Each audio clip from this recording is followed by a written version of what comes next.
서울의 심장부 화려한 스카이라인을 배경으로 천무그룹이 주최하는 연례자선 행사가 한창이었다. 최고급 호텔 연회장은 대한민국을 움직이는 정재계 인사들로 가득 찼다. 샴페인 잔이 부딪히는 소리, 부드러운 클래식 선율, 그리고 의미 없는 담소들이 공기를 채웠지만 이 모든 소음의 중심에 있는 남자 강태준은 완벽하게 분리되어 있었다. 그는 무대의 주인공이었지만 동시에 가장 냉정한 관객이었다. 날렵하게 재단된 다크 네이비 슈트는 그의 넓은 어깨와 단단한 체격을 더욱 돋보이게 했다. 한치의 오차도 없이 넘긴 머리카락과 감정을 읽을 수 없는 깊은 눈, 굳게 닫힌 입술은 그가 천무그룹의 젊은 총수라는 사실을 증명하는 듯했다. 그는 사람들의 아첨 섞인 인사를 능숙하게 받아 넘기면서도 그의 시선은 늘 연회장 넘어 더 높은 곳을 향해 있었다. 이 행사는 그에게 있어 그룹의 사회적 이미지를 위한 투자, 그 이상도 이하도 아니었다. 회장님 보육원 아이들이 준비한 작은 공연이 곧 시작될 예정입니다. 비서 김 실장이 다가와 나지막이 속삭였다. 태준은 고개를 살짝 끄덕였다. 그의 일정은 분 단위로 짜여 있었고 이 지루한 행사의 마지막 순서였다. 그는 억지로 입꼬리를 올려 미소를 지어 보이며 무대 앞으로 걸어갔다. 수많은 카메라 플래시가 터졌지만 그의 눈은 조금도 흔들리지 않았다. 아이들의 합창이 시작되었다. 꾸밈없는 목소리가 연회장에 울려 퍼졌지만 태준의 귀에는 그저 또 다른 소음일 뿐이었다. 그는 적당한 타이밍에 박수를 치기 위해 아이들을 무심히 훑어보았다. 바로 그때였다. 그의 시선이 한 아이에게서 멈췄다. 무대 가장자리에 서 있는 작은 아이. 다른 아이들처럼 열심히 노래를 부르기보다는 그저 굳은 표정으로 입만 벙긋거리고 있었다. 또래보다 조금 작아 보이는 체구였지만 아이에게서는 이상한 아우라가 느껴졌다. 진지한 표정 무언가에 깊이 몰두할 때 살짝 찌푸려지는 미간, 그리고 무엇보다도 그 얼굴. 태준은 숨을 멈췄다. 머릿속이 새하얗게 변하는 것 같았다. 연회장의 모든 소음이 거짓말처럼 사라지고 오직 그 아이의 얼굴만이 세상의 전부인 것처럼 확대되어 보였다. 아버지의 서재에 걸려있던 자신의 어릴 적 사진. 그 사진 속의 아이와 눈앞의 아이는 마치 거울을 보는 것처럼 똑같았다. 날카로운 눈매, 오똑한 콧날, 그리고 고집스러워 보이는 인매까지. 태준의 심장이 세차게 뛰기 시작했다. 그의 완벽한 통제력에 처음으로 균열이 생기는 순간이었다. 공연이 끝나고 아이들이 무대에서 내려왔다. 태준은 자기도 모르게 자리에서 일어나 그 아이를 향해 걸어갔다. 주변의 시선 따위는 안중에도 없었다. 김 실장이 당황하며 그의 뒤를 따랐지만 태준은 멈추지 않았다. 아이는 다른 아이들과 어울리지 않고 한쪽 구석에 있는 테이블로 가더니 가방에서 작은 스케치북을 꺼내 그림을 그리기 시작했다. 그 작은 손으로 연필을 쥔 모습 그림에 집중하는 진지한 표정은 태준에게 기묘한 감정을 불러일으켰다. 낯설지만 동시에 지독하게 익숙한 느낌. 그가 아이에게 몇 걸음 다가갔을 때 부드럽지만 단호한 목소리가 들렸다. 민준아, 이제 가야지. 태준은 고개를 들었다. 목소리가 들려온 방향으로. 그리고 그는 두 번째 충격에 휩싸였다. 아이의 곁으로 다가온 여자는 윤서아였다. 7년 전 그가 가차없이 파혼을 선언했던 여자. 그의 기억 속 윤서아는 늘 불안한 눈으로 바닥을 내려다보던 세상 물정 모르는 순진하고 어리숙한 여자였다. 그의 냉정한 말 한마디에 금방이라도 울음을 터뜨릴 것처럼 위태로워 보였던 여자. 그래서 그의 세상에 어울리지 않는다고 그가 그렇게 단정했던 여자였다. 하지만 지금 그의 앞에 서 있는 여자는 완전히 다른 사람이었다. 단정하게 묶은 머리 화장기 없는 얼굴에도 불구하고 뚜렷한 이목구비는 세월 속에서 더욱 깊이를 더했다. 심플한 원피스는 그녀의 차분하고 우아한 분위기와 잘 어울렸다. 무엇보다 그녀의 눈빛이 변해 있었다. 예전의 불안함 대신 잔잔한 호수 같은 평온함과 그 누구에게도 흔들리지 않을 듯한 단단함이 자리 잡고 있었다. 그녀 역시 태준을 발견했다. 그녀의 눈이 아주 미세하게 커졌다가 이내 아무런 감정도 담기지 않은 무표정한 얼굴로 돌아왔다. 증오도 원망도 심지어 반가움도 아니었다. 그저 길에서 우연히 마주친 낯선 사람을 보는 듯한 완벽한 무관심. 태주는 차라리 그녀가 자신을 원망하는 편이 낫다고 생각했다. 이 무관심은 그의 자존심에 날카로운 비수가 되어 꽂혔다. 윤서아 씨. 태준이 먼저 침묵을 깼다. 그의 목소리는 스스로가 듣기에도 어색하게 갈라져 나왔다. 서아는 담담하게 고개를 끄덕였다. 강태준 씨, 이런 곳에서 뵙게 될 줄은 몰랐네요. 그녀의 목소리는 예전처럼 가늘게 떨리지 않았다. 오히려 차분하고 사무적이었다. 그들은 한때 미래를 약속했던 사이가 아니라 비즈니스 미팅에서 처음 만난 사람들처럼 서로를 대하고 있었다. 태준의 시선이 자연스럽게 아이에게로 향했다. 그는 묻지 않을 수 없었다. 심장이 목구멍까지 차오르는 것 같았다. 이 아이는 그의 말이 끝나기도 전에 서아가 민준의 어깨를 감싸며 한 발짝 뒤로 물러섰다. 명백한 방어의 자세였다. 민준아 인사드려. 잠시 아는 분이야. 아는 분. 그 단어가 태준의 가슴을 후벼 팠다. 민준이라 불린 아이는 스케치북에서 고개를 들어 태준을 빤히 쳐다보았다. 아이의 검고 깊은 눈동자는 태준의 모든 것을 꿰뚫어 보는 것 같았다. 아이는 잠시 태준을 관찰하더니 이내 서아의 가르침대로 꾸벅하고 고개를 숙였다. 그 순간 태준은 아이의 눈 속에서 자신과 같은 종류의 고집과 호기심을 발견했다. 서아는 더 이상 대화를 이어갈 생각이 없어 보였다. 그럼 저희는 이만 가보겠습니다. 실례가 많았습니다. 그녀는 짧게 목례를 하고는 민준의 손을 잡고 돌아섰다. 한치의 망설임도 없는 걸음이었다. 태준은 그 자리에 못 박힌 듯 서서 멀어지는 두 사람의 뒷모습을 바라볼 뿐이었다. 작은 아이의 손을 꼭 잡고 걸어가는 여자의 뒷모습. 그 어떤 것으로도 채울 수 없었던 그의 공허한 세상에 그 뒷모습이 거대한 파문을 일으키고 있었다. 7년 전 그날이 떠올랐다. 그는 그녀에게 냉정하게 말했다. 서아 씨 같은 사람은 내 세상에서 살아남을 수 없어. 당신의 그 순진함은 미덕이 아니라 약점이야. 우리 관계는 여기서 끝내는 게 서로를 위한 길이야. 그녀는 아무 말도 하지 못하고 눈물만 뚝뚝 흘렸었다. 그는 그 눈물을 보며 자신의 결정이 옳았다고 확신했다. 그녀를 자신의 진흙탕 같은 세계로 끌어들이는 것은 그녀에게 너무나 가혹한 일이라고 그는 스스로를 합리화했다. 하지만 방금 전 그의 눈앞에 있던 여자는 약하지 않았다. 그녀는 스스로의 힘으로 단단한 성을 쌓아 올렸고 그 안에서 소중한 것을 지키며 살아가고 있었다. 그리고 그 성벽은 너무나도 견고해서 천하의 강태준조차 감히 넘볼 수 없을 것 같았다. 회장님 괜찮으십니까? 김 실장의 목소리가 그를 현실로 되돌려 놓았다. 태준은 그제야 자신이 연 회장 한복판에서 넋을 잃고 서 있었다는 사실을 깨달았다. 주변 사람들이 수군거리는 시선이 느껴졌다. 그는 아무렇지 않은 척 표정을 갈무리했다. 하지만 그의 내면은 거대한 폭풍이 휩쓸고 지나간 뒤였다. 행사는 마무리하도록 해. 난 먼저 일어나겠다. 그는 짧게 명령을 내리고 연 회장을 빠져나왔다. 아무에게도 눈길을 주지 않았다. 그의 머릿속은 온통 자신을 닮은 그 아이와 낯설게 변해버린 윤서아의 얼굴로 가득 차 있었다. 호텔 밖으로 나오자 차가운 밤 공기가 그의 뺨을 스쳤다. 그는 깊게 숨을 들이마셨지만 가슴속의 답답함은 가시지 않았다. 최고급 세단 뒷좌석에 몸을 싣자마자 그는 운전석과 조수석 사이에 차단막을 올렸다. 완벽한 혼자만의 공간. 그는 그제야 가면을 벗어던지고 피로한 얼굴로 눈을 감았다. 아이의 얼굴이 눈앞에 어른거렸다. 그는 단 한 번도 상상해 본 적 없는 가능성에 직면했다. 만약에 그 아이가... 태준은 눈을 번쩍 떴다. 그는 인터콤 버튼을 눌렀다. 김 실장. 네 회장님, 말씀하십시오. 조수석에 앉은 김 실장의 목소리가 스피커를 통해 들려왔다. 태준의 목소리는 얼음장처럼 차갑고 단호했다. 지난 7년간 그가 수많은 M&A를 성공시키고 경쟁자들을 무너뜨렸을 때와 같은 그런 목소리였다. 지금부터 윤서아 씨에 대해 조사해. 7년 전 나하고 헤어진 직후부터 지금까지의 모든 행적을, 어디서 살았고 뭘 했고 누굴 만났는지 하나도 빠짐없이 아주 사소한 것까지 전부 알아내. 그리고 그 아이에 대해서도. 그의 완벽하게 통제되던 세계에 던져진 돌멩이.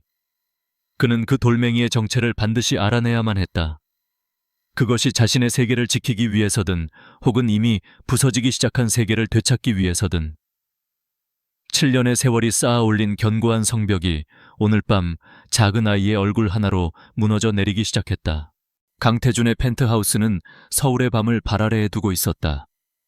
도시의 불빛들이 별처럼 흩어져 있었지만 그 어떤 화려한 야경도 그의 혼란스러운 마음을 달래주지는 못했다. 그는 최고급 가죽 소파에 앉아 손에 든 위스키 잔을 의미 없이 흔들고 있었다. 얼음이 부딪히는 소리만이 정막을 깨고 있었다. 평소에 그라면 이 시간에 내일의 전략을 구상하거나 지구 반대편 지사의 보고서를 검토하고 있었을 것이다.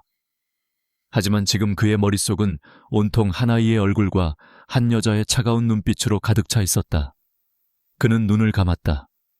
자신과 똑 닮은 얼굴로 연필을 쥐고 있던 아이 윤민준, 그리고 자신을 완벽한 타인처럼 대하던 여자 윤서아.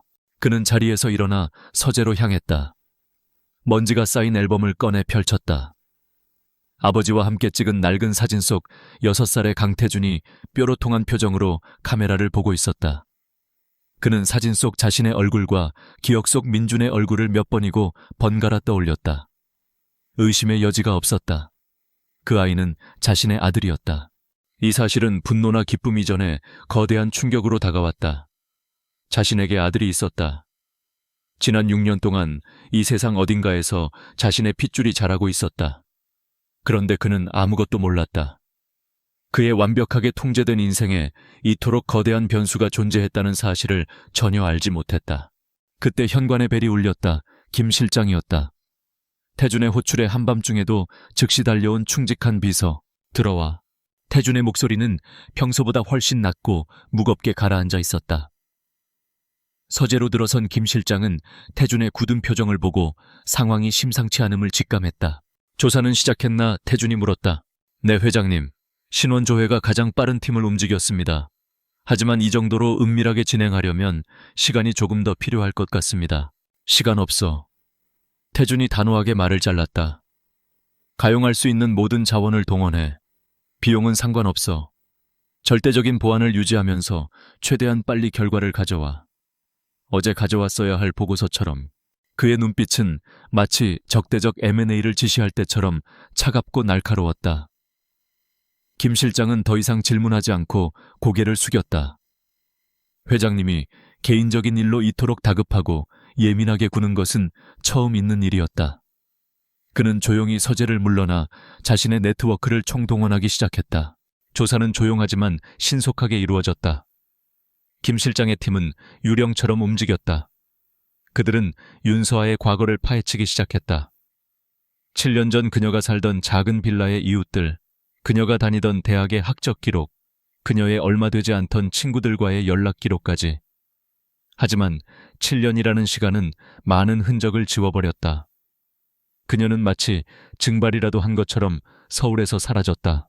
첫 번째 실마리는 의외의 곳에서 나왔다. 태준과 파혼한 지 약 1년 후 강원도의 작은 해안 마을에서 그녀의 이름으로 된 전세 계약 기록이 발견되었다. 팀은 즉시 그곳으로 향했다. 마을 사람들은 6년 전 홀연히 나타나 아이를 낳고 조용히 살다 떠난 젊은 여자를 어렴풋이 기억하고 있었다. 그리고 마침내 결정적인 서류가 태준의 책상 위에 놓였다. 윤민준이라는 이름이 적힌 출생증명서 사본이었다. 모 윤서아, 부 공란. 출생일은 태준과 서아가 헤어진 지 약 10개월 후였다. 태준은 서류를 쥔 채 미동도 하지 않았다. 종이 한 장이 그의 지난 7년을 송두리째 부정하고 있었다. 분노와 배신감, 그리고 그 자신도 정체를 알 수 없는 가슴 저린 통증이 동시에 밀려왔다. 그는 아버지가 되었다. 6년 전에. 그리고 그는 아무것도 몰랐다. 바보처럼. 며칠 후 김 실장이 두툼한 파일을 들고 그의 집무실을 찾았다. 지난 7년간의 윤서에 대한 최종 보고서였다. 회장님, 소라라는 필명을 쓰는 동화 작가를 아십니까? 김 실장이 조심스럽게 물었다. 태준은 미간을 찌푸렸다.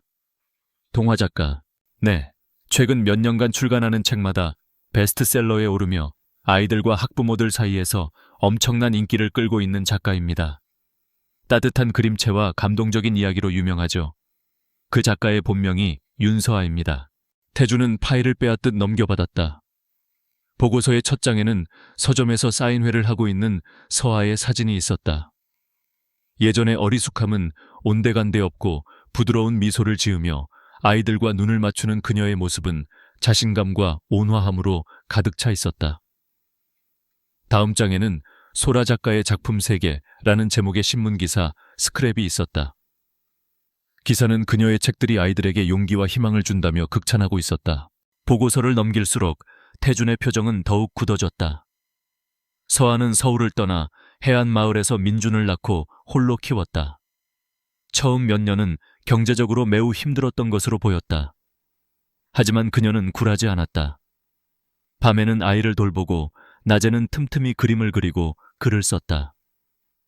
그렇게 탄생한 첫 동화책이 한 출판사의 신인 공모전에 당선되면서 기회가 찾아왔다. 그녀의 책은 입소문을 타기 시작했고 곧 큰 성공을 거두었다. 그녀는 이제 어엿한 베스트셀러 작가이자 자신의 힘으로 아이를 키우는 당당한 싱글맘이 되어 있었다. 보고서에는 공원에서 민준과 함께 웃으며 자전거를 타는 모습, 아담하지만 아름답게 꾸며진 집 앞에서 민준을 안아주는 모습 등이 담긴 파파라치 컷도 포함되어 있었다. 사진 속 그녀는 그가 알던 윤서아가 아니었다.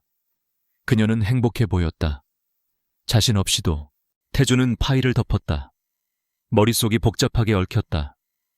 그가 나약해서 내 세상에서 살아남을 수 없다고 단정했던 여자가 가장 혹독한 현실 속에서 누구보다 강인하게 살아남아 스스로의 세계를 구축했다. 어쩌면 그는 처음부터 그녀를 제대로 본 적이 없었던 것인지도 모른다. 하지만 의문은 여전히 남았다. 그녀는 왜 떠났을까? 왜 아이의 존재를 숨겼을까? 아무리 생각해도 이해할 수 없었다. 그녀는 돈을 바라는 여자도 아니었고 야망이 있는 여자도 아니었다. 그렇다면 무엇이 그녀를 그렇게 필사적으로 도망치게 만들었을까? 태준의 기억이 7년 전으로 거슬러 올라갔다. 당시 그는 천무그룹의 후계자 자리를 놓고 이복 형제들과 치열한 전쟁을 벌이고 있었다. 그의 곁에는 늘 그를 지지해주는 새어머니 한 여사가 있었다. 한 여사는 늘 인자한 미소로 그를 대했지만 서에 대해서만큼은 은근한 반대를 표했다. 태주나 서아 양은 참 착한 아이지만 너무 순수해서 이 험한 세상, 특히 우리 같은 집안에서는 상처받기 쉬울 거야. 저 아이가 과연 천무의 안주인이라는 무거운 자리를 감당할 수 있을까? 내게 힘이 되어주기보다는 짐이 될까 걱정이구나. 그는 당시 그 말들을 자신을 위한 진심 어린 조언이라고 생각했다. 서아의 순수함이 자신과 어울리지 않는다는 생각, 그녀를 보호하기 위해 헤어져야 한다는 생각은 어쩌면 한 여사가 그의 머릿속에 심어놓은 것인지도 모른다. 태주는 인터컴 버튼을 눌렀다. 김 실장, 7년 전 나와 윤서아 씨가 헤어질 무렵의 일들을 다시 조사해. 특히 한 여사님 주변에서 일어난 일들을. 김 실장은 회장님의 목소리에 담긴 차가운 분노를 감지했다. 그는 즉시 새로운 조사를 시작했다. 이번 조사는 더욱 은밀하고 깊숙하게 진행되었다. 그리고 며칠 뒤 김 실장은 충격적인 사실을 알아냈다. 윤서아와 파혼하기 직전 한 여사가 운영하는 유령 회사에서 거액의 돈이 한 계좌로 송금된 기록이 발견되었다. 그 계좌의 주인은 윤서아의 아버지였다. 도박 중독으로 가족을 버리고 빚에 쪼들리던 사람이었다. 그 돈이 송금된 직후 서아의 아버지는 자취를 감췄고 며칠 뒤 서아가 태준에게 이별을 고했다. 그리고 얼마 지나지 않아 한 여사는 유력 정치인의 딸을 태준의 새로운 약혼 상대로 추천했다. 모든 조각이 맞춰졌다. 태준은 집무실 의자에 깊숙이 몸을 묻었다. 거대한 배신감이 온몸을 휘감았다. 한 여사는 그의 성공을 위해 서아를 떼어낸 것이 아니었다. 자신의 권력을 공고히 하고 천무그룹을 손에 넣기 위해 그를 이용한 것이다. 그녀는 서아의 유일한 약점인 아버지를 이용해 서아를 협박하고 쫓아냈을 것이다. 그리고 자신은 바보같이 그 모든 각본에 놀아났다. 그는 서아에게 씻을 수 없는 상처를 주었고 자신의 아들을 7년 동안이나 빼앗겼다. 서아가 왜 그토록 필사적으로 숨었는지, 왜 자신을 그렇게 차갑게 대했는지 이제야 모든 것이 이해되었다. 태주는 자리에서 일어나 통유리 창밖으로 펼쳐진 도시를 내려다보았다. 그의 눈빛은 더 이상 혼란스럽지 않았다. 대신 모든 것을 부숴버릴 듯한 차가운 분노와 강철 같은 결의가 서려 있었다. 그동안의 조사는 과거의 진실을 파헤치기 위함이었다. 하지만 이제부터는 다르다. 이것은 현재의 전쟁을 준비하기 위함이다. 그는 한 여사에게 빼앗긴 모든 것을 되찾을 것이다. 그의 여자, 그리고 그의 아들을. 차가운 분노가 그의 심장을 채웠다. 7년의 세월 동안 쳐져 있던 거짓의 장막이 걷히고 이제 잔혹한 진실의 민낯이 드러나기 시작했다. 진실을 마주한 강태주는 더 이상 기다릴 수 없었다. 지난 7년의 공백을 단 하루라도 빨리 메우고 싶다는 조급함이 그의 이성을 뒤흔들었다. 하지만 그는 무작정 그들의 삶에 뛰어들 수 없다는 것 또한 알고 있었다. 윤서아의 눈에 비친 경계심은 그 어떤 비즈니스 협상가의 포커페이스보다 뚫기 어려운 장벽이었다. 그는 전략을 세워야 했다. 상대를 분석하고 약점을 파고들어 원하는 것을 얻어내는 것. 그것이 지난 세월 동안 강태준이 살아온 방식이었다. 하지만 이번 상대는 달랐다. 그녀의 약점은 동시에 그녀를 가장 강하게 만드는 존재, 바로 아들 윤민준이었다. 첫 번째 시도는 무모했다. 그는 김 실장을 통해 민준이 다니는 유치원을 알아냈다. 그리고 다음 날 오후 하원 시간에 맞춰 유치원 근처에 차를 세웠다. 혹시나 아이에게 위화감을 줄까봐 그는 평소에 타던 방탄 세단 대신 평범한 국산차를 직접 몰고 왔다. 어색한 잠복이었다. 곧이어 익숙한 모습이 보였다. 심플한 트렌치코트를 입은 서아가 유치원 문 앞에서 아이를 기다리고 있었다. 그녀의 얼굴에는 부드러운 미소가 걸려 있었다. 잠시 후 노란 가방을 맨 아이들이 제잘거리며 쏟아져 나왔고 민주는 서아를 발견하자마자 환하게 웃으며 달려와 그녀의 품에 안겼다. 서아는 자연스럽게 몸을 낮춰 아이를 끌어안고 뺨에 입을 맞췄다. 태주는 차 안에서 그 모습을 멍하니 바라보았다. 세상에서 가장 평온하고 완벽한 그림. 그 누구도 심지어 그 자신조차도 단 한 번도 자신에게 보여준 적 없는 순수한 애정이 담긴 표정이었다. 가슴 한구석이 시큰하게 아려왔다. 저 자리는 원래 자신의 것이었어야 했다. 그는 차에서 내려 그들에게 다가갔다. 그의 등장을 가장 먼저 알아챈 것은 서아였다. 그녀의 얼굴에서 미소가 순식간에 사라지고 차가운 경계심이 그 자리를 대신했다. 그녀는 본능적으로 민준을 자신의 등 뒤로 숨겼다. 어미 사자가 새끼를 보호하려는 듯한 그 맹목적인 방어 본능이 태준의 심장을 찔렀다. 윤서아 씨 얘기 좀 합시다. 태준의 목소리는 스스로가 듣기에도 낯설 만큼 절박하게 들렸다. 서아는 한치의 흔들림도 없는 눈으로 그를 마주보았다. 강태준 씨, 우리는 할 얘기가 없다고 생각하는데요. 그리고 제 아이에게 가까이 오지 말아주셨으면 합니다. 그녀의 목소리는 낮고 단호했다. 예전처럼 두려움에 떨거나 울먹이지 않았다. 그 모습이 태준을 더욱 비참하게 만들었다. 그는 자신이 그녀에게 얼마나 큰 상처를 주었는지, 그리고 그 상처가 그녀를 얼마나 단단하게 만들었는지 깨달았다. 서아는 더 이상 말을 섞고 싶지 않다는 듯 지나가던 택시를 잡아 세웠다. 그리고 민준을 데리고 망설임 없이 차에 올라탔다. 태주는 길 한복판에 버려진 사람처럼 그들이 떠나는 것을 지켜볼 수밖에 없었다. 첫 번째 접근은 처참한 실패로 끝났다. 태주는 직접적인 방법은 통하지 않는다는 것을 깨달았다.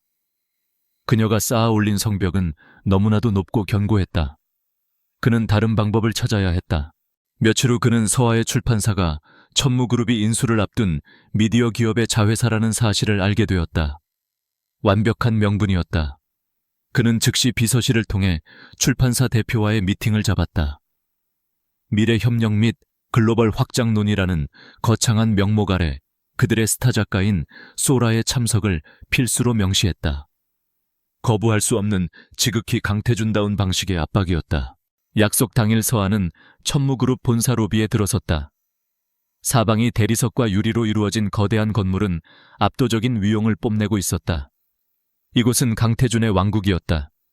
서아는 잠시 숨을 골랐다. 그녀는 위축되지 않았다. 그저 조용히 전장을 살피는 장수처럼 침착하게 주변을 둘러볼 뿐이었다. 최고층 회의실 태주는 상석에 앉아 있었다. 그는 완벽한 비즈니스맨의 모습으로 서아를 맞았다. 소라 작가님 만나 뵙게 되어 영광입니다. 작가님의 책들은 단순한 동화를 넘어 우리 사회에 큰 울림을 주고 있습니다. 그는 그녀의 작품을 칭찬하고 시장 잠재력을 논했으며 글로벌 시장 진출에 대한 비전을 제시했다. 그녀가 한 번도 본 적 없는 유능하고 카리스마 넘치는 CEO의 모습이었다. 하지만 서아는 흔들리지 않았다.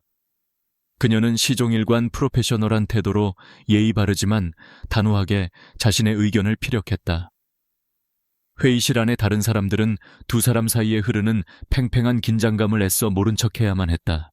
회의가 끝나자 태준이 말했다. 작가님과는 개인적으로 드릴 말씀이 있습니다. 잠시 제 집무실로 와주시겠습니까?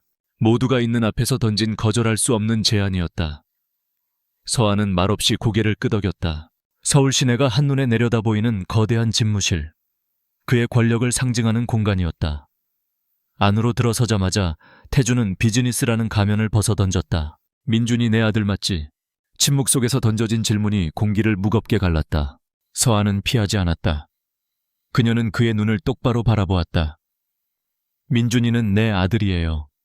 내가 낳았고 내가 키웠어요. 아이는 지금 평화로운 삶을 살고 있고 그 삶에 당신이 끼어들 자리는 없어요. 그녀의 말 한마디 한마디가 비수가 되어 날아와 박혔다. 태주는 애써 감정을 억누르며 말했다. 나도 속았어, 서아씨. 한 여사님이 꾸민 일이었어. 우리 둘 다 희생자였다고. 그 말을 듣는 서아의 표정에 처음으로 미세한 균열이 스쳐 지나갔다. 하지만 그것도 잠시 그녀의 눈빛은 다시 차갑게 식었다. 당신 집안의 권력 다툼 따위 이제 저와는 상관없는 일이에요. 결과는 똑같아요. 당신은 날 버렸고 난 살아남았어요. 그런데 이제 와서 7년 만에 나타나서 우리 삶을 흔들려는 이유가 뭐죠? 죄책감 아니면 단순한 호기심 어느 쪽이든 난 허락할 수 없어요. 그녀는 더 이상 울보도 순진한 바보도 아니었다. 자신의 새끼를 지키기 위해 모든 것을 걸 수 있는 어미 사자였다. 태주는 그녀의 강인함 앞에서 할 말을 잃었다. 그는 권력과 돈으로 모든 것을 해결할 수 있다고 믿어왔지만 지금 그의 앞에는 그 어떤 것으로도 무너뜨릴 수 없는 견고한 진심이 버티고 있었다. 태주는 서아의 성벽을 힘으로 부술 수 없다는 것을 깨달았다. 그는 보여줘야만 했다. 말이 아닌 행동으로. 그는 또 다른 방법을 찾았다. 민준이가 유럽의 희귀 그림책 시리즈를 좋아한다는 사실을 알아냈다. 그는 자신의 인맥을 총동원해 작가의 친필 사인이 담긴 전집을 구해 익명의 기부자로서 민준의 유치원 도서관에 기증했다. 며칠 뒤 그는 근처 건설 현장 시차를 핑계로 다시 유치원 근처를 찾았다. 유치원 놀이터에서 민준이가 친구들에게 신나게 그 새 책을 자랑하는 모습이 보였다. 태주는 멀리서 그 모습을 지켜보며 희미하게 미소 지었다. 그때 민준이가 그를 발견했다. 아이는 숨지 않았다. 오히려 호기심 가득한 눈으로 그에게 다가왔다. 아저씨. 작은 목소리에 태주는 심장이 멎는 것 같았다. 그는 무릎을 굽혀 아이와 눈높이를 맞췄다.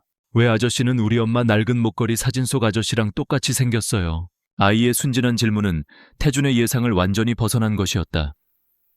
서아가 아직 자신의 사진을. 태준은 순간 말을 잃었다. 그가 간신히 입을 열었다. 내가. 민주는 고개를 끄덕였다. 네, 엄마가 아주 오래전 친구랬어요. 바로 그때 서아가 다급하게 다가와 민준의 손을 잡았다. 그녀의 얼굴에는 당황스러움과 불안함, 그리고 알 수 없는 복잡한 감정이 뒤섞여 있었다. 그녀는 태준에게 짧게 목례를 하고는 서둘러 아이를 데리고 자리를 떴다. 태준은 그 자리에 서서 멀어지는 두 사람을 바라보았다. 비록 짧은 순간이었지만 민준과의 대화는 모든 것을 바꾸어 놓았다. 이것은 더 이상 과거의 잘못을 바로잡거나 자존심을 되찾는 문제가 아니었다. 자신의 얼굴을 하고 가슴 아픈 질문을 던지는 저 작은 아이에 대한 문제였다. 그의 결심은 더욱 굳건해졌다. 그는 더 이상 힘으로 그들의 삶에 뛰어들려 하지 않을 것이다. 대신 그 자리를 얻어낼 것이다. 인내와 헌신으로 그녀의 마음을 둘러싼 성벽을 허물 것이다. 시간이 얼마나 걸리든 상관없었다. 그는 자신의 인생에서 처음으로 보아두름의 승패나 주가 따위가 아닌 진정으로 싸워 지켜낼 가치가 있는 것을 발견했다. 강태준이 인내심을 배우며 한 걸음씩 다가가려 애쓰는 동안 그의 움직임을 주시하는 또 다른 눈이 있었다. 천무그룹의 안주인이자 태준의 계모인 한선주 여사. 우아한 미소와 자애로운 이미지로 사교계와 언론의 존경을 한몸에 받는 그녀였지만 그 가면 뒤에는 차가운 야망과 강철 같은 계산이 숨어 있었다. 한 여사는 자신의 집무실 고풍스러운 가구와 예술 작품으로 채워진 공간에서 조용히 보고를 받고 있었다. 그녀의 앞에 선 남자는 그림자처럼 기척이 없었다. 강태준 회장께서 최근 소라라는 작가와 접촉했습니다. 그리고 그 작가의 아들이 다니는 유치원 근처에서 여러 번 목격되었습니다. 남자가 내민 사진 속에는 유치원 앞에서 민준을 바라보는 태준의 모습, 그리고 천무그룹 본사에서 서아와 마주 앉은 모습이 담겨 있었다. 한 여사의 표정은 평온했다. 하지만 그녀가 찻잔을 내려놓는 소리가 유난히 날카롭게 울렸다. 아이 사진은 여기 있습니다. 남자가 건넨 또 다른 사진. 민준이 놀이터에서 웃고 있는 모습이었다. 한 여사는 사진을 보는 순간 숨을 멈췄다. 자신의 의붓아들 강태준의 어릴 적 모습과 소름 끼치도록 닮아 있었다. 7년 전 분명히 깨끗하게 처리했다고 생각했던 과거의 망령이 끔찍한 현실이 되어 그녀의 눈앞에 나타난 것이다. 그녀의 계획에 있어 강태준은 유용한 도구이자 동시에 잠재적인 위협이었다. 그녀는 자신의 친아들을 천무그룹의 최종적인 주인으로 만들고 싶었다. 그러기 위해서는 강태준의 힘이 필요했지만 그가 통제 불가능한 변수를 만드는 것은 용납할 수 없었다. 그런데 이제 그의 핏줄이 나타났다. 이 아이의 존재가 세상에 알려진다면 모든 것이 복잡해진다. 그 여자는 아직도 그렇게 어리숙하던가? 한 여사가 나지막이 물었다. 아닙니다. 완전히 다른 사람이 되었습니다. 현재 자수성가한 베스트셀러 작가로 경제적으로 독립했으며 아이를 맹목적으로 보호하고 있습니다. 한 여사는 잠시 눈을 감았다. 순진한 여자라면 돈으로 회유하거나 쉽게 짓밟을 수 있었을 것이다. 하지만 지금의 윤서아는 다른 종류의 상대였다. 그렇다면 다른 방법을 써야 했다. 그녀가 스스로 무너져 내리도록 그녀가 가진 모든 것을 조금씩 고통스럽게 파괴해야 했다. 며칠 뒤 윤서아의 평화로운 일상에 균열이 생기기 시작했다. 가장 먼저 출판사에서 연락이 왔다. 곧 출간될 신간의 계약 조건을 갑자기 문제 삼기 시작했다. 인쇄 비율을 조정해야 한다. 마케팅 방식을 전면 수정해야 한다 등 상식적으로 납득하기 어려운 요구들이 쏟아졌다. 담당 편집자는 미안해하면서도 어쩔 수 없다는 말만 되풀이했다. 출판사의 모 회사가 천무그룹에 인수될 예정이라는 소문이 돌면서 상부의 압박이 거세다는 것이었다. 동시에 인터넷 서평 사이트와 학부맘 커뮤니티를 중심으로 악의적인 소문이 퍼지기 시작했다. 소라 작가, 사실은 해외 무명 작가의 작품을 표절한 것이라는 자극적인 제목의 글들이 익명으로 올라왔다. 교묘하게 편집된 비교 자료들은 그녀의 명성에 치명적인 흠집을 냈다. 서아는 혼란스러웠다. 하지만 그녀는 강했다. 출판사의 부당한 요구에는 변호사를 통해 정식으로 대응했고 인터넷에 뜬 소문은 무시했다. 지금 그녀에게 가장 중요한 것은 민준이에게 아무런 영향을 주지 않는 것이었다. 그녀는 평소처럼 민준과 함께 웃고 책을 읽어주며 단단한 일상을 지켜나갔다. 하지만 한 여사의 공격은 거기서 그치지 않았다. 어느 날 서아와 민준이 사는 작은 아파트에 긴급 안전점검 통지서가 날아왔다. 건물의 구조적 결함이 발견되어 전 세대는 2주 안에 퇴거해야 한다는 일방적인 통보였다. 갑작스러운 퇴거 통보에 주민들은 항의했지만 건물주는 막무가내였다. 그리고 그 건물주는 최근 한 여사의 차명으로 소유권이 이전된 상태였다. 출판사 문제 표절 루머, 그리고 이제는 살던 집에서의 퇴거 통보까지. 이것은 우연이 아니었다. 보이지 않는 거대한 손이 자신의 삶을 옥죄어오고 있음을 서아는 직감했다. 불안감이 엄습했지만 그녀는 민준이 앞에서 내색할 수 없었다. 그녀는 밤늦도록 새로운 집을 알아보며 지친 몸을 이끌었다. 강태준은 김 실장을 통해 이 모든 상황을 실시간으로 보고받고 있었다. 서아의 출판사에 압력을 넣는 주체가 천무그룹의 인수팀이라는 것, 서아가 사는 건물의 소유주가 한 여사의 페이퍼 컴퍼니라는 것. 모든 증거가 한 사람을 가리키고 있었다. 그의 분노는 차갑게 타올랐다. 이것이 한 여사의 방식이었다. 직접 손에 피를 묻히지 않고 상대를 서서히 고립시켜 스스로 무너지게 만드는 것. 그는 그녀가 자신에게 했던 방식을 똑같이 서아에게 사용하고 있다는 사실에 치를 떨었다. 그는 당장이라도 달려가 서아를 자신의 안전한 울타리 안으로 데려오고 싶었다. 하지만 그는 서아가 자신의 도움을 순순히 받아들이지 않을 것임을 알고 있었다. 섣부른 개입은 오히려 그녀의 자존심을 상하게 할 뿐이었다. 그가 망설이는 사이 한 여사는 다음 카드를 꺼내들었다. 그녀는 윤서아의 저항이 생각보다 거세자 더 직접적인 경고가 필요하다고 판단했다. 그날 오후 서아는 여느 때처럼 민준의 손을 잡고 유치원을 나서고 있었다. 아이는 오늘 배운 노래를 콧노래로 흥얼거리며 즐거워했다. 서아는 그런 아들을 보며 잠시 시름을 잊고 미소 지었다. 바로 그때였다. 굉음과 함께 오토바이 한 대가 그들을 향해 돌진했다. 운전자는 마치 중심을 잃은 것처럼 비틀거리며 인도 위로 올라탔고 그들이 서 있던 곳 불과 몇 미터 앞에서 멈춰있던 쓰레기통들을 들이받으며 요란한 소리와 함께 넘어졌다. 끼악. 주변에서 비명이 터져 나왔다. 서아는 심장이 멎는 것 같았다. 그녀는 본능적으로 민준을 품에 끌어안고 뒤로 물러섰다. 민준은 겁에 질려 새하얗게 변한 얼굴로 그녀의 품에 파고들었다. 헬멧을 쓴 운전자는 아무렇지 않게 오토바이를 일으켜 세우고는 사과 한마디 없이 그들 쪽을 흘끗 쳐다본 뒤 그대로 시동을 걸고 사라져버렸다. 실수라고 하기엔 너무나도 의도적인 움직임이었다. 그것은 명백한 경고였다. 서아는 떨리는 손으로 아들을 더욱 굳게 끌어안았다. 그녀가 지키려 했던 평화로운 세계에 폭력적인 위협이 직접적으로 모습을 드러낸 순간이었다. 그 모든 상황은 길 건너편에 주차된 차 안에서 지켜보고 있던 태준의 경호팀에 의해 즉시 보고되었다. 보고는 오토바이 번호판을 찍은 선명한 사진과 함께 태준의 태블릿으로 전송되었다. 천무그룹 최고층 자신의 집무실에서 보고를 받은 태준의 얼굴에서 모든 감정이 사라졌다. 그의 눈은 분노를 넘어선 살얼음 같은 냉기로 가득 찼다. 서아의 커리어를 공격하는 것과 그의 아들을 위험에 빠뜨리는 것은 전혀 다른 차원의 문제였다. 한 여사는 넘지 말아야 할 선을 넘었다. 그가 그토록 지키려고 했던 최소한의 이성과 전략적 인내는 산산조각 났다. 이것은 더 이상 과거를 바로잡는 개인적인 문제가 아니었다. 그의 가족을 지키기 위한 전쟁이었다. 태준은 인터콤을 눌렀다.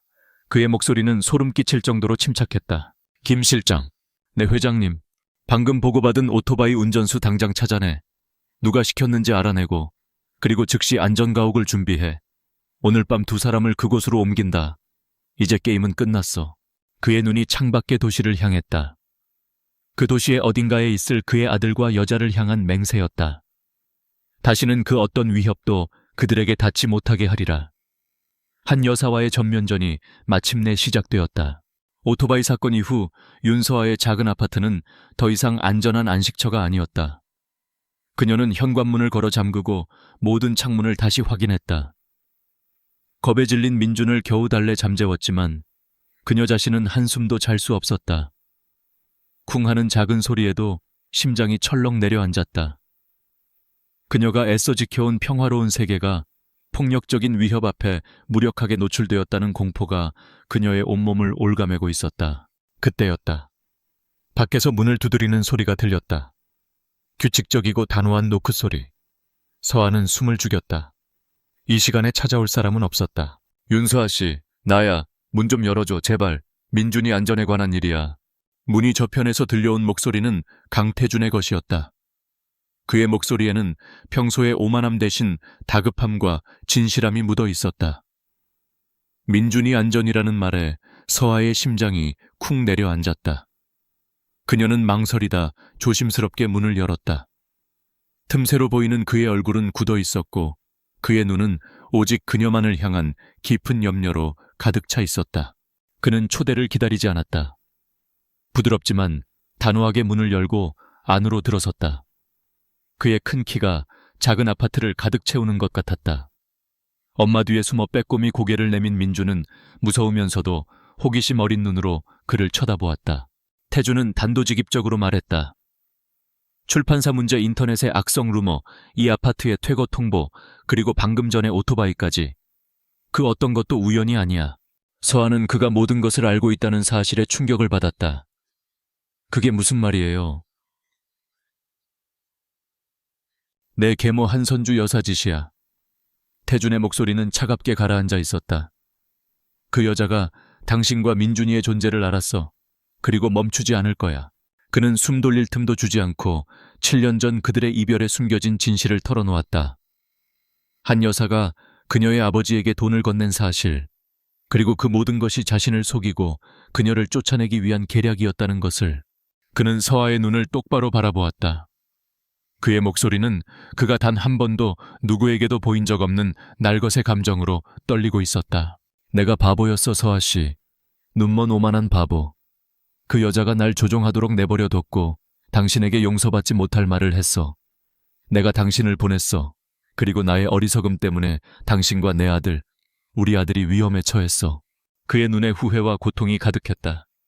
이것은 동정이 아니었다. 자신의 과외에 대한 처절한 자각이었다. 다시는 그런 일이 없게 할 거야. 내가 두 사람을 지킬게. 내 목숨을 걸고. 하지만 당신이 허락해야 해. 단 한 번만이라도 날 믿어줘.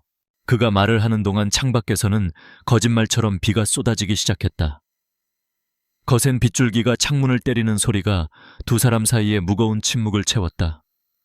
그 소리는 마치 외부 세계와 그들을 단절시키는 장벽처럼 느껴졌다. 서아의 단단했던 방어막이 마침내 무너져 내렸다. 오토바이 사고의 공포, 지난 몇 주간의 압박감, 그리고 그의 충격적인 고백이 한꺼번에 몰아쳤다. 그녀의 눈에 눈물이 차올랐다. 그동안 꾹꾹 눌러왔던 모든 감정이 터져나왔다. 그녀는 마침내 입을 열었다. 7년 동안 그 누구에게도 말하지 못했던 그날 밤의 진실을. 그녀의 목소리는 빗소리에 섞여 간신히 들릴 만큼 작았다. 그녀는 한 여사가 자신을 비밀리에 불러냈던 일, 도박빚에 시달리던 아버지를 이용해 자신뿐만 아니라 남은 가족까지 파멸시키겠다고 협박했던 일을 털어놓았다. 한 여사는 그녀에게 말했다. 당신은 태준이의 약점일 뿐이라고. 진정으로 그를 사랑한다면 그의 미래를 위해 흔적도 없이 사라져 주어야 한다고. 나한텐 선택의 여지가 없었어요. 그녀가 속삭였다. 뜨거운 눈물이 뺨을 타고 흘러내렸다. 너무 무서웠어요. 그리고 그때 이미 뱃속에 민준이가 있었어요. 내 아이를 지켜야만 했어요. 그 말은 태준의 남은 자존심에 가해진 마지막 일격이었다. 그녀의 입술을 통해 듣는 진실, 그녀의 고통을 직접 목격하는 것은 그를 완전히 산산조각냈다. 그는 한 걸음 다가가 7년 만에 처음으로 그녀를 부드럽게 자신의 품으로 끌어당겼다. 그는 그저 울고 있는 그녀를 안아주었다. 어떤 위로의 말도 이 순간에는 무의미했다. 쏟아지는 빗소리가 두 사람의 아픔을 위로하듯 방 안을 가득 채웠다. 그때 두 사람을 지켜보던 민준이가 다가왔다. 아이는 잠든 척하고 있었지만 사실 모든 것을 듣고 있었다. 아이는 작은 손으로 태준의 손과 서아의 손을 동시에 잡았다. 그 작은 온기가 두 사람의 얼어붙은 마음에 스며들었다. 감정의 폭풍이 지나갔다. 그들은 서로에게서 떨어졌지만 두 사람을 가로막던 보이지 않는 벽은 사라져 있었다. 더 이상 적대적인 관계가 아니었다. 그들은 공동의 적을 가진 동맹이 되었다. 태준은 다시 결단력 있는 목소리로 말했다. 하지만 그의 말투는 더 이상 명령이 아니었다. 협력을 구하는 간청에 가까웠다. 여기 더 이상 있으면 안 돼. 안전하지 않아. 내가 장소를 마련해뒀어. 완벽하게 안전한 곳이야. 지금 당장 떠나야 해. 서아는 민준이를 한 번, 그리고 태준을 한 번 쳐다보았다. 그의 눈에는 흔들림 없는 진심과 결의가 담겨 있었다. 그녀는 고개를 끄덕였다. 아들을 위해서 그녀는 그의 도움을 받아들이기로 했다. 장면의 마지막은 폭우가 쏟아지는 밤, 그들이 아파트를 나서는 모습이었다. 태준은 커다란 검은 우산으로 서아와 민준을 감쌌다. 그는 한 팔로 그의 어깨에 기대 잠든 민준을 안고 있었고 다른 한 손은 서아의 등을 보호하듯 감싸고 있었다. 기다리고 있던 평범해 보이는 검은 세단에 올라탄 그들은 빛 속으로 어둠 속으로 조용히 사라졌다. 전쟁의 서막이 올랐다. 그리고 이제 그들은 혼자가 아니었다. 강태준이 마련한 안전가옥은 서울의 야경이 한눈에 들어오는 철저한 보안을 자랑하는 펜트하우스였다. 외부와 완벽히 차단된 이곳에서 세 사람은 처음으로 어색한 동거를 시작했다. 모든 것이 최고급으로 갖춰져 있었지만 윤서에게는 화려한 감옥처럼 느껴졌다. 하지만 그 불안한 평화 속에서 작은 변화들이 싹트기 시작했다. 강태준은 서툰 아버지 역할을 시작했다. 그는 평생 해본 적 없는 일들을 했다. 민준과 함께 블록을 쌓으려다 쩔쩔매기도 하고 아이의 눈높이에 맞춰 로봇 장난감을 조립해주기도 했다. 밤에는 서아가 쓴 동화책을 들고 아이의 침대 곁에 앉았다. 처음에는 어색하고 딱딱하게 읽어주었지만 날이 갈수록 그의 목소리는 부드러워졌다. 민주는 경계를 풀고 조금씩 그에게 마음을 열기 시작했다. 아저씨는 왜 나랑 똑같이 생겼어요? 라는 질문 대신 아빠도 이 로봇 좋아해요? 라는 질문을 하기 시작했다. 아빠라는 그 한마디에 태주는 늘 심장이 쿵하고 내려앉는 기분을 느꼈다. 서아는 그런 두 사람의 모습을 멀리서 지켜보았다. 그녀의 마음속에서는 희망과 두려움이 복잡하게 교차했다. 지난 7년간 꿈꿔왔지만 동시에 가장 경계했던 바로 그 그림이었다. 이 위태로운 평화의 이면에서 태준의 전쟁은 맹렬하게 타오르고 있었다. 펜트하우스의 서재는 그의 작전 지휘 본부가 되었다. 김 실장은 그림자처럼 움직이며 그의 지시를 수행했다. 오토바이 운전자는 반나절 만에 붙잡혔다. 그는 태준의 법무팀 앞에서 자신이 받은 지시에 대해 모든 것을 털어놓았다.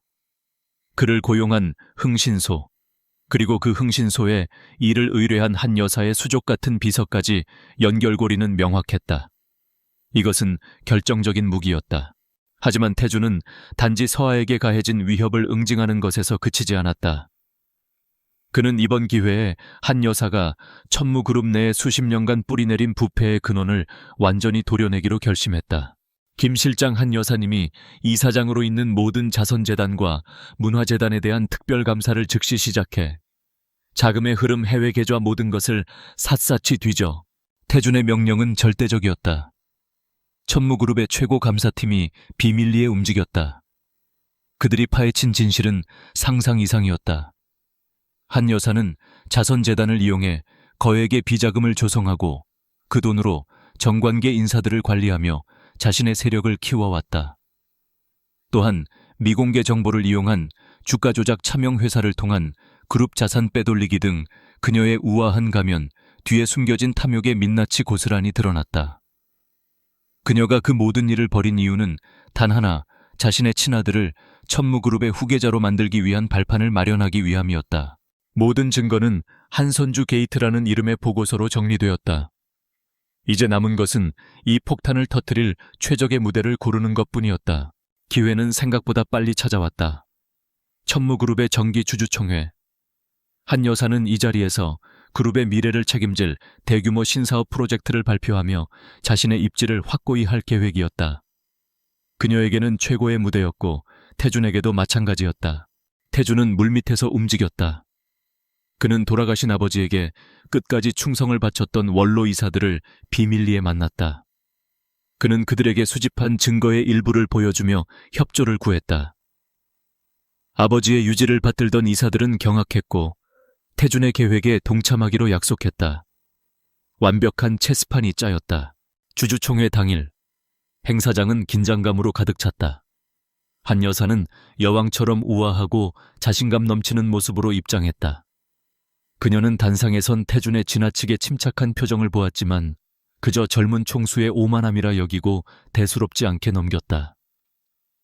안전가옥에서는 서아와 민준이 떨리는 마음으로 인터넷 생중계를 지켜보고 있었다. 한 여사의 신사업 발표는 성공적이었다. 그녀의 카리스마 넘치는 연설에 주주들의 박수갈채가 쏟아졌다. 그녀는 만족스러운 미소와 함께 자리로 돌아왔다. 모든 것이 자신의 계획대로 흘러가고 있었다. 그때 태준이 마이크를 잡았다. 안개온 투표에 앞서 그의 차분한 목소리가 장내에 울려 퍼졌다. 우리 천무그룹의 정직성과 투명성에 관련된 중차대한 사안을 먼저 논의해야겠습니다. 장내가 술렁였다. 태준은 고함을 치거나 분노하지 않았다. 그는 지극히 이성적이고 냉철한 태도로 준비한 자료들을 하나씩 공개하기 시작했다. 거대한 스크린에 자선재단의 자금 흐름과 비자금 계좌 내역이 나타났다. 수백억 원에 달하는 횡령의 증거들이 적나라하게 펼쳐지자 장내는 경악으로 물들었다. 한 여사의 얼굴이 하얗게 굳어졌다. 다음으로 흥신소 직원의 자백이 담긴 녹취 파일이 공개되었다. 윤서와 모자를 위협하라는 지시 내용이 또렷하게 흘러나왔다. 스크린에는 오토바이 사고 현장 사진이 떴다. 이것은 단순히 돈의 문제가 아닙니다. 태준의 목소리에 얼음 같은 분노가 서렸다. 이것은 제 아들을 해치려 한 명백한 범죄 행위입니다. 그가 처음으로 아들의 존재를 공식적으로 인정하는 순간이었다. 장내는 걷잡을 수 없는 혼란에 휩싸였다. 마지막으로 7년 전의 진실이 공개되었다. 한 여사가 서아의 아버지에게 거액을 송금한 내역, 그들을 이간질하고 협박했던 모든 정황 증거들이 스크린을 가득 채웠다. 추악한 진실이 만천에 드러났다. 이 모든 것은 거짓이야. 이 배은 망덕한 놈이 권력을 탐내서 날 모함하는 거라고. 한 여사가 이성을 잃고 소리쳤다. 하지만 누구도 그녀의 편을 들어주지 않았다. 증거는 너무나도 명백했다. 태준과 미리 교감했던 원로 이사들이 자리에서 일어나 그녀에 대한 불신임함과 검찰의 공식 수사를 촉구했다. 그녀의 편에 섰던 이사들마저 압도적인 증거 앞에서 등을 돌렸다. 수십 년간 공들여 쌓아 올린 그녀의 거짓 제국은 불과 몇 분 만에 허무하게 무너져 내렸다. 바로 그때 주주총회장의 문이 열리고 검찰 수사관들이 들이닥쳤다. 태준의 법무팀이 미리 손을 써둔 결과였다. 모든 것을 잃고 망연자실한 표정으로 서 있는 한 여사는 수사관들의 손에 이끌려 허무하게 연행되었다. 여왕의 시대는 끝났다. 태준은 승자의 환호 대신 힘겹게 끝낸 전투의 고요함 속에서 굳건히 서 있었다. 그는 자신을 비추는 중계 카메라를 응시했다. 마치 안전가옥에서 이 모든 것을 지켜보고 있을 서아에게 침묵으로 약속을 지켰노라 말하는 것 같았다. 그 순간 펜트하우스에서 서아는 지난 7년간 참고 있던 숨을 길게 내쉬었다. 그녀의 뺨 위로 안도의 눈물이 하염없이 흘러내렸다. 한선주 여사의 시대가 막을 내리자 천무그룹을 둘러싼 폭풍은 잠잠해졌다. 세상은 온통 그녀의 구속과 천무그룹의 비리에 대한 뉴스로 떠들썩했지만 안전가옥 안의 시간은 고요하게 흘러갔다. 마침내 모든 위협이 사라졌다. 며칠 뒤 세 사람은 안전가옥을 나섰다. 그들의 목적지는 태준의 화려한 펜트하우스가 아닌 서아의 작고 낡은 아파트였다. 그것은 상징적인 귀환이었다. 그들의 새로운 시작은 철저히 그녀의 세상에서 그녀의 방식대로 이루어져야 했다. 서아의 아파트는 거대한 안전가옥에 비하면 초라했지만 진짜 집의 온기가 느껴졌다. 민주는 자신의 방으로 달려가 장난감들을 끌어안았다. 어색한 공기가 여전히 두 사람 사이에 감돌았지만 그 밑바닥에는 안도감이 잔잔히 흐르고 있었다. 태준은 말없이 민준의 짐을 옮기는 것을 도왔다. 그에게는 너무나도 낯선 평범한 가장의 모습이었다. 그날 밤 민준이 잠든 후 거실에는 두 사람만이 남았다. 마침내 마지막 대화를 나눠야 할 시간이 찾아왔다. 태준은 소파에 앉지 않았다. 그는 서아의 앞에 똑바로 서서 잠시 그녀를 바라보았다. 그리고는 천천히 그녀의 앞에 무릎을 꿇었다. 강태준이라는 남자가 평생 누구에게도 해본 적 없는 행동이었다. 그것은 나약함의 표현이 아니었다. 한 여자를 향한 그리고 자신이 저지른 과에 대한 깊은 존중과 참회의 표시였다. 그는 고개를 들고 서아의 눈을 보았다. 그의 목소리는 낮고 진실했다. 미안해 서아 씨. 그는 계모나 어쩔 수 없었던 상황을 핑계대지 않았다. 오롯이 자신의 잘못을 말했다. 그 여자가 한 짓이 아니라 내가 한 짓에 대해 사과하는 거야. 나의 오만함, 나의 어리석음, 그리고 당신에게 내뱉었던 잔인한 말들에 대해. 나는 당신을 믿지 않았고 당신을 제대로 보려 하지 않았어. 내 야망 가득한 세상에 어울리지 않는 순진한 여자라고 내 멋대로 당신을 판단했어. 내가 틀렸어. 당신은 내가 만난 그 어떤 사람보다 강한 사람이었는데 난 그걸 알아볼 만큼 현명하지 못했어. 그의 목소리가 가늘게 떨렸다. 지난 7년의 시간을 되돌릴 수도 당신이 느꼈을 고통과 외로움을 지울 수도 없어. 내 아들이 태어나고 자라는 6년의 세월을 놓쳤다는 사실도 바꿀 수 없지. 그 모든 것에 대해 나는 평생을 미안해하며 살아갈 거야. 서아의 눈에 눈물이 고였다. 하지만 그녀는 울지 않았다. 그녀는 조용히 손을 뻗어 그의 어깨를 잡고 일으켜 세웠다. 일어나요, 강태준 씨. 과거는 과거일 뿐이에요. 그것은 쉽지 않았지만 진심이 담긴 용서였다. 자리에서 일어선 태준은 어떤 것도 강요하거나 당연하게 여기지 않았다. 그는 이제 한 아이의 아버지로서, 한 남성으로서 겸허하게 부탁했다. 내가 자격 없다는 거 알아. 그의 목소리는 조용했다. 하지만 기회를 한 번만 줬으면 해. 천무그룹의 회장으로서가 아니라 민준이의 아버지로서. 그리고 당신이 허락해준다면 당신의 파트너로서. 그는 서아의 손을 조심스럽게 잡았다. 다시 날 사랑해달라고 기대하지 않아. 그럴 자격이 내겐 없어. 하지만 내 자리를 다시 얻게 해줘. 우리 아들에게 아버지가 될 수 있게, 당신 곁을 지킬 수 있게 해줘. 우리에게서 도둑맞았던 그 미래를 이제부터 함께 만들어갈 수 있게 해줘. 서아는 거창한 대답을 하지 않았다. 그녀는 잠시 민준이 잠든 방문을 바라보았다. 그리고 다시 태준을 보며 희미하게 미소 지었다. 민준이에겐 아빠가 필요해요. 그리고 나도 이제 혼자인 게 지쳤나 봐요. 그것은 모든 것을 뛰어넘는 조용하지만 가장 확실한 수락이었다. 몇 주가 흘렀다. 그들은 거대한 저택으로 이사하지 않았다. 대신 태준이 서아의 아파트에서 저녁 시간을 보내는 날이 많아졌다.